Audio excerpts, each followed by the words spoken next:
This is Pet Life Radio. Let's talk pets.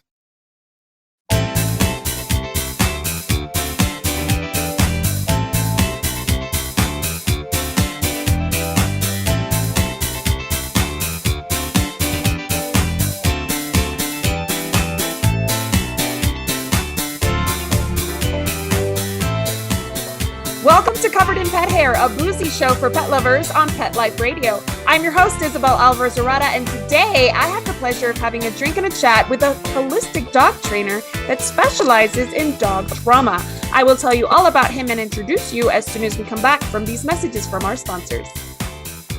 Welcome back to Covered in Pet Hair. I'm your host, Isabel Alvarez-Arata, and today I have the pleasure of having a drink and a chat with a pet parent, a behaviorist. He's a dog trainer and a Reiki master. He's an animal communicator, an author, and a coffee lover. He is a true world traveler, born in Greece, citizen of Austria. He's a permanent resident of the U.S. and currently lives in Eugene, Oregon. He's married to Barbara Buck, a well-known energy healer. He is dog dad to 3 senior dogs, a Chihuahua named Misha, a Chinook dog named T-Bone, and a cane corso named Muggsy. He's a lover of holistic products for both humans and dogs. He is the founder of Roman's Holistic Dog Training. He is Roman Gottfried. Welcome, Roman. It's so great to have you on the show. Hi, how are you guys doing? Thank you for having me on the show. Oh, it's my absolute pleasure. I'm thrilled that you're here. I want to get into what holistic dog training means, talk about dog trauma that I think is going to teach me a lot about myself somehow. But before we do that, I will introduce our drinking game. So anybody participating in our drinking game today, anytime you hear this word, make sure you take a drink of whatever it is you're enjoying. Please be sure you're of age wherever you're joining us from. Please do not drink and drive and always drink responsibly. I know you're not a big drinker, Roman. So what are you having today? Well, I just finished my apple cider, local organic. So we're good. Nice. Good. That's a good option. I wasn't sure what I should have to talk about holistic dog training. And I told my husband, who does not know what holistic dog training is, he's very excited to watch this show and learn. And he said, what is holistic as far as cocktails are concerned? And obviously, alcohol is not very holistic at all. But I tried. I made a grapefruit gin and tonic with a grapefruit flavored tonic, and obviously just a little Bombay Sapphire gin. So cheers. Thank you for being on the show. Prost. Thank you. All right. Well, I always introduce this show with a game, and I want to play a game with you that's pretty much going to lead us into our discussion about holistic dog training. So this game is called, Is It Holistic? Are you ready to play? Go ahead. All right. So really, I actually don't know much about what makes something holistic dog training and what is not.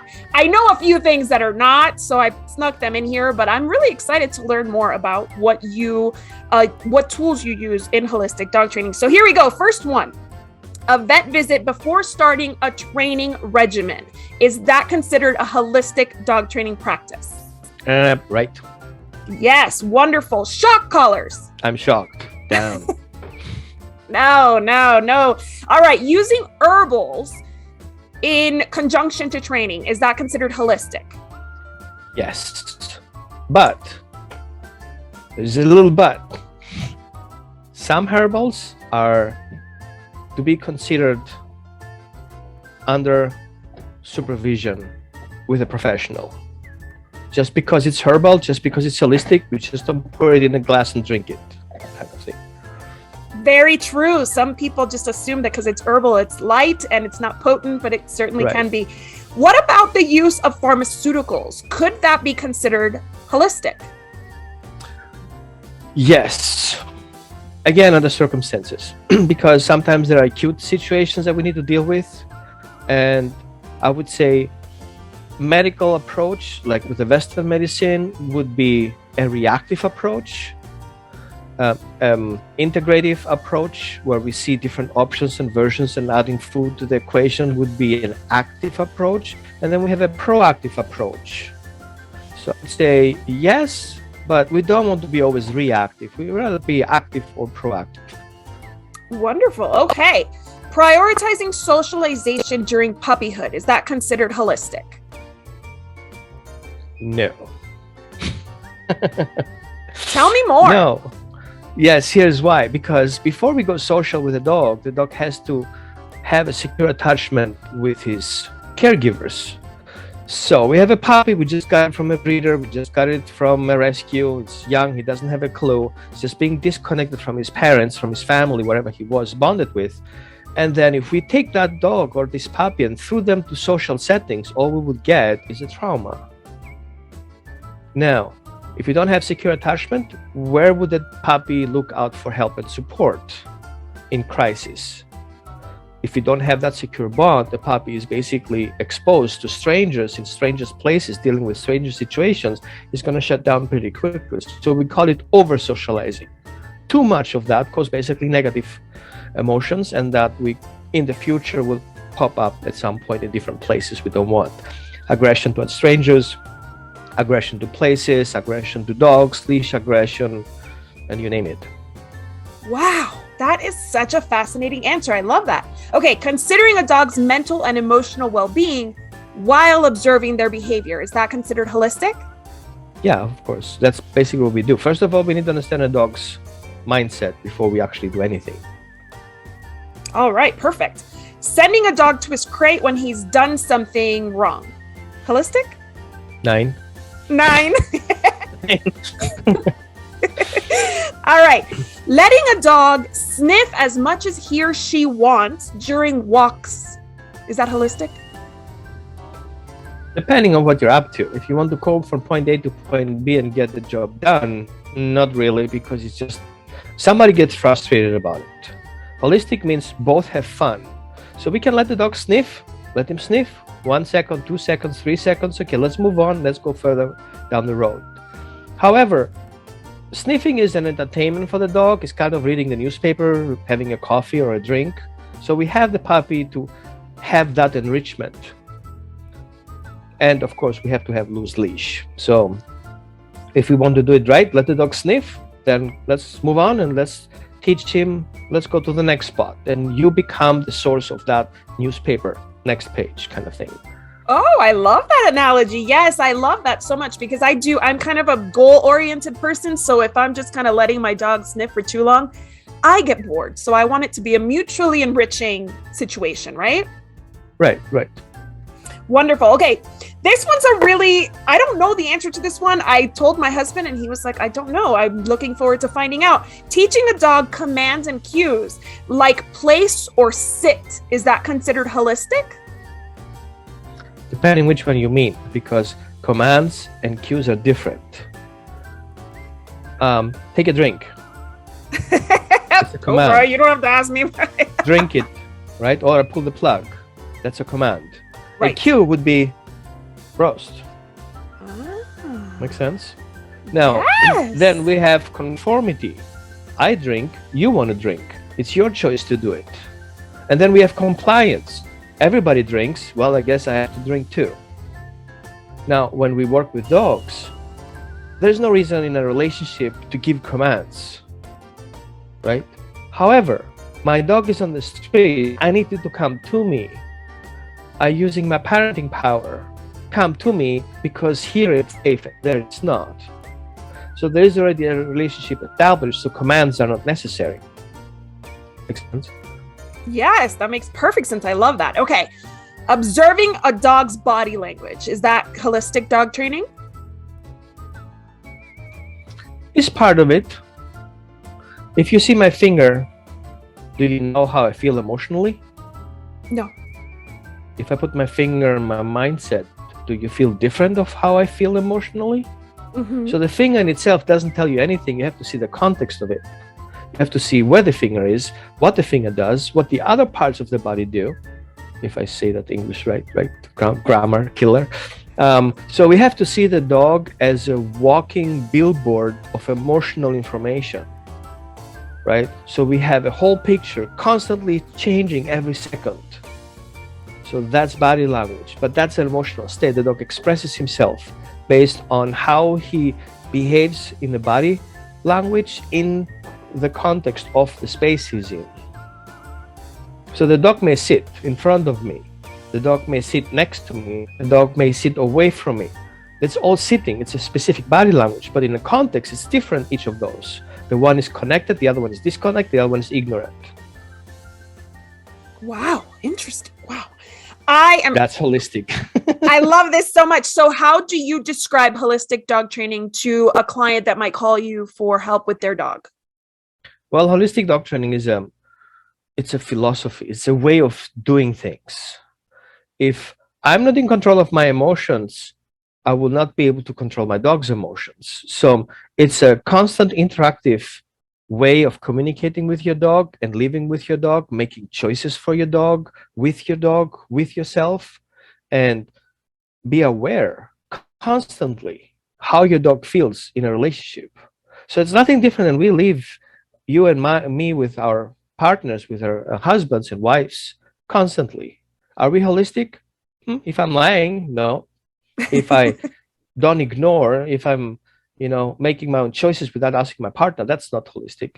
And if I'm not healthy to my environment, so it's me, my dog, and my family in relationship to each other and to the environment. I cannot be holistic if I don't care what kind of soap I use that is tested on animals. It's not holistic? No. Wow. Right? And even if I'm not vegetarian, even if I use meat, are the animals that I use slaughtered, killed, sacrificed? What's the situation? Mm-hmm. So we're not perfect. We try to be as good as possible to our environment. Our emotional footprint is as important as our carbon footprint, our plastic footprint, our lead footprint, our energy footprint. I need to insulate my house. I close the blind so my dog doesn't get cold. This is all part of it. And when I buy a carpet, I want to make sure there are not toxic synthetics in it, because my dog will suffer from it. I have my Wi-Fi device closed at night because I don't want my dog to be exposed to this micro or ultra high frequency energies. So yeah, that's what holistic is. And training is part of it. But training, unfortunately, it's kind of a word where people understand, because I would say dog parenting, people like, I want training, right? So dog training is the whole thing that is between me and the dog and his environment. How can I make my dog's environment as complete and as healthy as possible so the dog can reach his potential? That's holistic training. I love that. And I agree with you. There's a big, obviously, controversy is pet parenting really parenting? And I have 4 dogs before I had my 2 young children. Now I have 2 young children and 3 old dogs. But I always thought, if you're doing it right, pet parenting is still parenting. Just like if you're doing it right, children need parenting 24/7. Parents need parenting. You have a parents with Alzheimer, you have to parent your parent. This is true. So we parent. It's not something between a parent and a child. It's a way of giving people help and support and care for people who cannot care for themselves. So my dog cannot go shopping. He cannot go on his own in his bathroom unless I have a doggy door. And plus, he cannot call the vet and make an appointment. I have to parent him. Oh my gosh, I love that so much. Okay, so tell me, what is not considered holistic dog training specifically? Can you just give us some examples? Anything that is connected to non-consensual, and I'm not meaning a sexual practice with the dog, obviously, right. But non-consent, picking up the dog without his consent, feeding him inappropriate diet that I can afford, but my dog cannot handle, right? So there's a slippery slope there. So I don't want to feel somebody health or feel bad because he cannot afford the good food. I can only afford as much as I can, but in my mindset is as healthy as I can feed my dog, period. Right. Then especially how I care for my dog. How do I provide for my dog's hierarchy of needs, right? The whole hierarchy of needs. And I can give you later a link so you can share it with your audience to understand what the hierarchy of needs are. Make sense? Mm-hmm. And everything in that should be in the best and highest good for the dog and our family.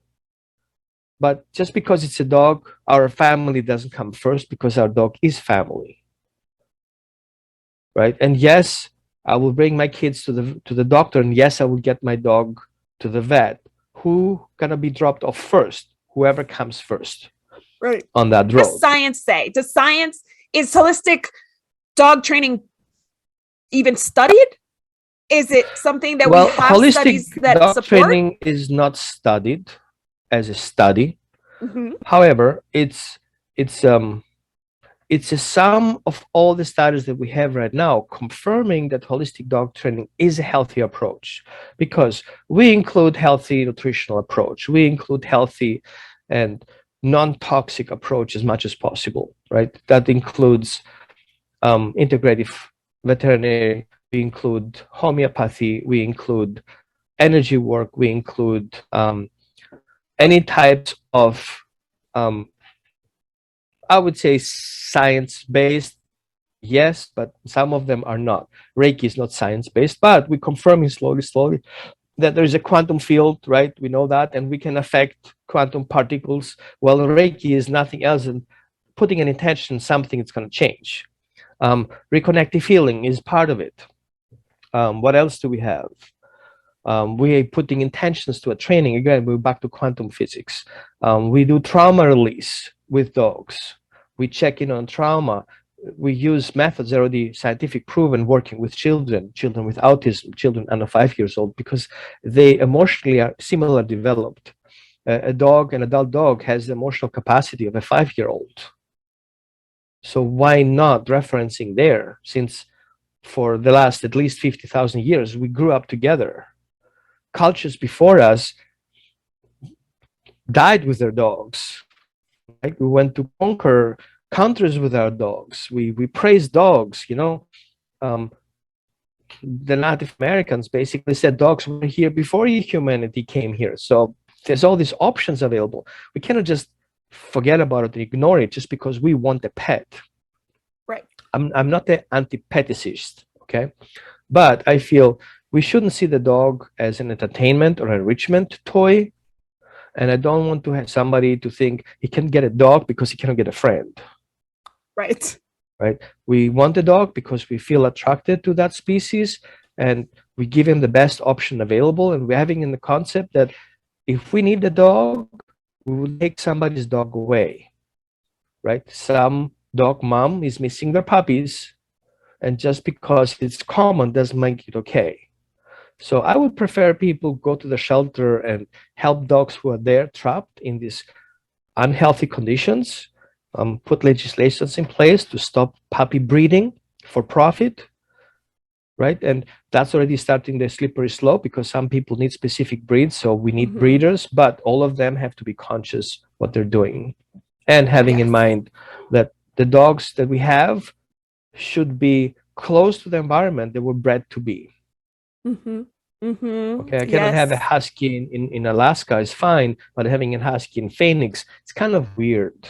Just because I like huskies doesn't mean I have to make huskies there. I don't want to go down the road right now. I agree with you on that, though. It's funny because I live in El Paso, Texas right now. I mean, it's so hot here. I mean, it's beautiful most of the year, and then we have 3 horrid months. And then I grew up in Miami, and I see huskies in both places all the time. And I'm like, why? Why in the world did we bring these poor dogs here? I totally agree with you. And you actually touched on dog trauma. And I want to dig into dog trauma because it's a new concept for me. I cannot wait to dig into this. But we have to take a break right now. Let's listen to some sponsors, and we'll be right back. Don't go anywhere.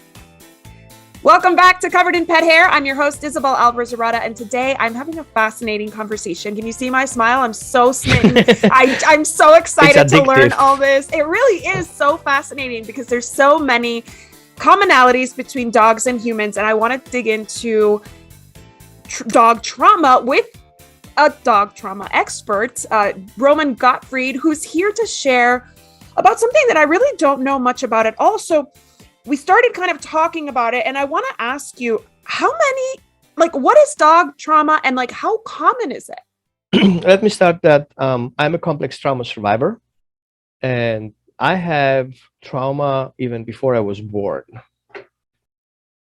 That was the funny part. And over my years of existence, I had to deal with all these side effects of my trauma, including my pre-birth trauma. Now, how does it come with dog training? Well, understanding how trauma can happen and what the circumstances are and how we process trauma helped me a lot understanding that dogs in nature don't have trauma. They just simply shake it off or they die from it. So there are two versions. Either I survive it and I had a solution to my problem and I only have this memory of how did I get out of it. And so I will learn through the process. I'm not getting there again and I have a way to get out. So I'm just shaking it off, all my pet hair that I'm covered with, and then move on, right? Now, if I made a mistake and I make a wrong choice on the wrong place, dealing with the wrong predator, I'm going to die. And so that mistake will never be transmitted to somewhere else. It dies with me.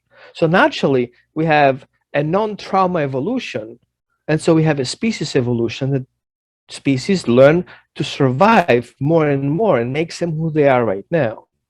So we take a puppy away from the breeding pair, mama dog and papa dog, right? And it's happening again and again. Every time this mother have puppies, the puppy's being taken away from her. So she's not actually, she can shake it off. There is no physical explanation because of that. She didn't have to fight to survive and she lost the puppy. So she's like, okay, we lost it. So, but we saved the other five. She loses all of them every time. That's trauma. So next time she is born, she either handle it well or she doesn't. And then we have dog aggression when mother has puppies and we want to approach the puppies. And that information is going down the generations. So we have generational trauma. Mm-hmm. So we have those dogs who've been bred to kill, bred to fight. That genetics not only stays with the genetic information up to 17 generations based on science, but we also have, and I wrote it down, for genetic field that the trauma is being placed. Okay. So what we do against the dogs, that is being transmitted to that field in a memory. And so it goes down the generations. But not only the dogs that we're dealing with, also the other dogs that are from the same breed. And so when we do a healing process and we work on a trauma level on a dog, we want to make sure that all these trauma layers are being healed or in process of healing. So that in mind. So starting with a puppy, then the next visit we will have at the vet's office could be traumatizing. After we overcome the trauma of transporting the dog from point A to point B, which is studied on elder people. We call it relocation trauma, where these people loses their home and end up in a clinic or something, right? Or you guys, and I know you guys are military family, you have a relocation trauma, moving from one place to the other, never know what's going to end up there, right? You have to leave family behind, there's fears and traumas involved. Dogs have the same thing too. So think how you feel about moving to a new place you have no clue and leave other things in a safe place behind. Then we have trauma going to the vet's office. There are strangers handling you, being poked, you being pushed, your ears up, all these things. And if we're not preparing the dog for that event, being proactive, then we're going to have to be reactive because we have to force the dog a muzzle on. We have to choke the dog to stay in place. And the vets to have to do magic, dealing with this aggression. And so that's not healthy. So that can cause trauma. Right. And then because the puppy pees and the puppy is frustrated and it does mistakes, as you said before, people who says, well, put him in a crate, close the door, be done with it. And it continues and it becomes bigger and bigger because the more problems the dog has, the more trauma we have to cause to suppress the previous trauma. And then finally, we have people using a shock collar, a prong collar, a shake a can, like spray bottles, you name it, with vinegar, with lemon juice, as healthy as possible, likely, right? And then we get violent. We force the dog into submission. And it's a global problem. It's not just me or you talking about it. It's happening as we talk. Yes. And unfortunately, dog training and animal care industry is not really regulated. Right. And we are in process to change that. But the way we do it's a little bit reactive. We go to the extremes. We say, because we cannot make upset all these people who use these aversive tools, we're going to tell them, use them as little as possible, as little as you can handle. I don't like that. So I like the industry to be regulated, but not with all these windows and closets and doors where everybody can sneak out. Right. So if I judge according to their system, if I judge that that dog is aggressive, I can use any tools available to me to make that go away. And not taking in consideration the trauma that a dog has in its natural response to situations. And instead of coming in trauma informed and says, well, my dog is triggered, why would I punish him for that? Why don't I set up the whole thing differently so my dog doesn't get to that point? Well, that's right. Healthy, right? Right. Perfect. And that actually brings me to my next question. What is a management tool that you use in addressing dog trauma? Do you have a toolbox that you stick to? Well, my toolbox is broad. It starts from energy work. It starts from having a proper assessment. I think the assessment is my priority on that list. People who schedule online with me and do a behavior assessment, it's basically an hour assessment. And that list they have to fill out takes them about 10, 15 minutes. And so based on that list, I already have an overview what we're going to talk about. Then in the meantime, I'm getting myself comfortable with the breed traits, what the dog's being bred for, what is the environment of that dog that lives in, and then all of a sudden that becomes the information. It's kind of like creating a profile for a person that we're looking for, and we need to predict where we're going to be next. Where can I meet this person, right? So I have to predict the possible behavior that can happen in the future and be there before it happens and make that a good experience. Does it make sense? Yes. Now, my tools, food, affection, facial expression, a good meaning, an emotion. These are good tools. Then I can, timing that is a good tool. Timing that feedback in a proper timing that is not delayed. You see, you were like, what is he saying? But that was a delay. So I would say something, but you wouldn't get the information correct. So that would confuse you.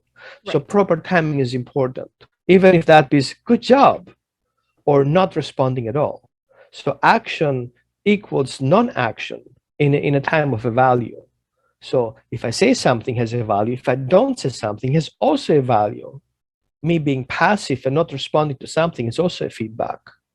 And that's a toolbox.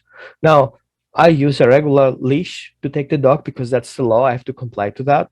And I use a regular harness that doesn't restrict or constrain or make the dog feel miserable, because a walk should be fun for both of us, right? And what's going to happen if a dog wants to cross the street? Well, yeah, he's going to end the leash, and then we have a conversation. The conversation would be simple as, okay, how far did you get? And he's like, not far at all. Okay, what do you do next? Try to pull on the leash. Good luck with that. And then at some point he says, well, I give up. Oh, okay, well, we have another option. We can go in that direction. We can go in this direction. Which one do you like? This one is rewarding. This one is rewarding. That one is rewarding. Do you want to choose yours? It doesn't reward? And he's like, no, well, let's go with the other ones. So if you don't give the dog options to choose from, you cannot expect the dog to make the right choice. So my toolbox is also be proactive and educate the dog what's going to happen so he knows what to expect. So information matters, and information in a good timing, and the attitude around that. You are a happy person makes me be happy. It's kind of contagious. So if I'm miserable, my dog will be miserable. If I'm anxious, my dog will be having a specific behavior that's connected to mine. Because dogs, the way they function is they are so in harmony with their environment, including you, that you are connected with as a partner. So if you're scared, your husband will be protective. If your husband is scared, you try to be there for him and being protective. If somebody has a meltdown, somebody else is there holding space for it. And that's the same thing we do with dogs. There is no reason to use force or punishment or correction per se to get our way at the cost of the dog's way. I love that. I love that so much. I wish I could have you come over and teach me how to be a better parent to my children, because sometimes I forget to give them those options you said. Give them the options so they always choose the right thing. I always forget that, and I try so hard. But my little one, she's almost 2, and she sometimes doesn't like any of the options I give her. Does that happen with dogs? Oh yeah. And here's what I do. Good. What do you like? Tell me what you like. Let's make a deal. I do what you like, and then you do what I like. Oh. An example, we had a dog who he wanted always to go to the left because we wanted to go to the right. And it was always struggles. Leash struggles. The dog wanted to go over there, and the dog would be always like that. And I said, you know what? Give your dog leash. Give him a 50-foot leash. Let him see how far he goes. And the dog did not end the leash. He had the freedom to go wherever he wanted to an extent, but it's more than he was before. And then he found out that far away from the handler is kind of feeling not safe. And so he came back on his own. Well, since you're coming back, let's go to the next place. And then we rewarded that choice. Dogs who come from difficult situations, dogs who are very energetic, dogs who want to explore, and especially that age, under 12 months, they're so exploratory, just like children. They just want to do things. They want to be like mommy, doing things on their own. Sometimes we have to let them explore that and be there when they tip over before they land on hard floor. Mm-hmm. Like, see, I got you the pillow there so you don't hit yourself, but you had that experience on your own.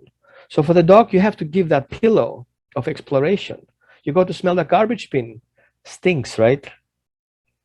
Yeah, well, you want to go to the garbage bin next time? No. Good choice. And so, we give them that option to explore and not getting hurt. Explore and find out it wasn't really worth exploring. And then we're going to explore something else. And I think that works usually well.